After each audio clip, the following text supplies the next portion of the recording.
रूहानी दुआ और इबादत। अस्सलामु अलैकुम वरहमतुल्लाहि वबरकातुहू।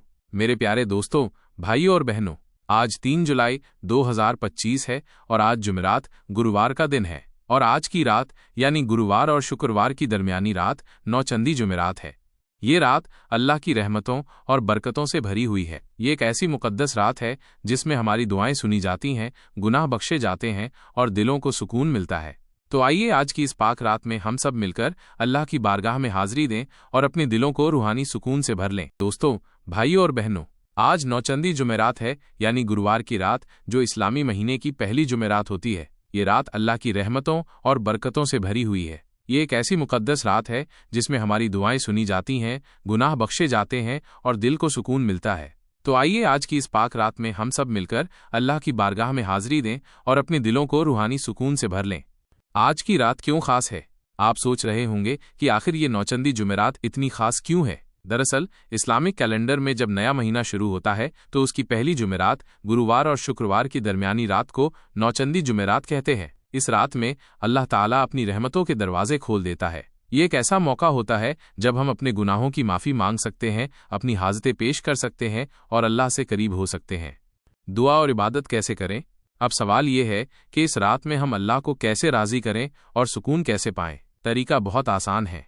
वज़ू करें। सबसे पहले अच्छी तरह से वज़ू कर लें, क्योंकि वज़ू इबादत की कुंजी है। नवाफिल पढ़ें। 2 रकत नफले सलातुल हाजत अपनी हाजतों के लिए नमाज पढ़ सकते हैं। इसके अलावा आप जितना चाहें नफले नमाजें पढ़ सकते हैं। तस्बीहात पढ़ें। दुरूद शरीफ, खूब कसरत से दुरूद शरीफ पढ़ें, जैसे अल्लाहुम्मा सल्ले अला मुहम्मदिव व अला आली मुहम्मद, कम से कम 100 बार। इस्तग़फ़ार, अपने गुनाहों की माफ़ी मांगें। अस्तग़फ़िरुल्लाह रब्बी मिन कुल्ली ज़ंब व अतूबु इलैह, कम से कम 100 बार। तीसरा कलमा सुब्हानल्लाहि वल्हम्दुलिल्लाहि वला इलाहा इल्लल्लाहु वल्लाहु अकबर वला हौल वला कुव्वता इल्ला बिल्लाहिल अलिय्यिल अज़ीम, कम से कम 100 बार। कुरान की तिलावत, जो सूरतें याद हों उनकी तिलावत करें। सूरह यासीन, सूरह रहमान, सूरह वाक़िया, सूरह मुल्क पढ़ने का बहुत सवाब है। अगर पूरी न पढ़ सकें तो जितना मुमकिन हो उतना ही सही। दुआ करें।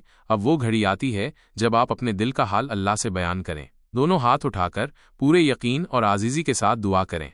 ऐ अल्लाह, तू सबसे बड़ा और मेहरबान है। आज नौचंदी जुमेरात की इस मुकद्दस रात में हम तेरी बारगाह में हाजिर हुए हैं। या अल्लाह, हमारे तमाम छोटे बड़े गुनाहों को माफ़ फरमा दे जो हमसे जाने अनजाने में हुए। मौला, हमारे दिलों को ईमान की रोशनी से मुनव्वर कर दे और हमें सीधा रास्ता दिखा। या रब्बुल आलमीन, हमें दुनिया और आखिरत की हर भलाई अता फरमा और हर शर से महफूज रख। ए मालिक, हमारे वालिदैन पर रहम फरमा, जैसा कि उन्होंने हमें बचपन में पाला। हमारे बड़ों और छोटों पर भी अपनी रहमत नाजिल फरमा। या अल्लाह, हमारे मुल्क में अमन व अमान कायम फरमा, बीमारियों से शिफा दे, परेशानियां दूर कर दे और ज़रूरतमंदों की मदद फरमा। परवरदिगार, हमें सब्र, शुक्र और शुक्रगुजारी की तौफीक अता फरमा। आमीन या रब्बुल आलमीन। और कुछ बातें जो हमें याद रखनी चाहिए। सच्ची तौबा, जब दुआ करें तो सच्ची नीयत से तौबा करें कि आइंदा उन गुनाहों को नहीं करेंगे। माफ़ी मांगें और माफ़ करें। दूसरों को माफ़ करने की आदत डालें, तभी अल्लाह भी हमें माफ़ करेगा। दूसरों के लिए दुआ सिर्फ अपने लिए नहीं, बल्कि अपने अहलो-अयाल, दोस्तों और पूरी उम्मत के लिए भी दुआ करें। नमाज की पाबंदी, इस रात की इबादत के साथ साथ अपनी फ़र्ज़ नमाजों की भी पाबंदी करें, क्योंकि ये सबसे अहम है। तो मेरे अजीज़ों, आज की इस मुबारक रात को यूं ही न जाने दें। कुछ देर के लिए दुनिया के काम काज छोड़कर अपने अल्लाह से लौ लगाएं। यकीन मानिए, आपके दिल को ऐसा सुकून मिलेगा जिसकी आपने कभी कल्पना भी नहीं की होगी। क्या आप तैयार हैं इस रूहानी सफ़र के लिए? अल्लाह हम सबको सही रास्ता दिखाए और हमारी दुआओं को कबूल फरमाए। आमीन।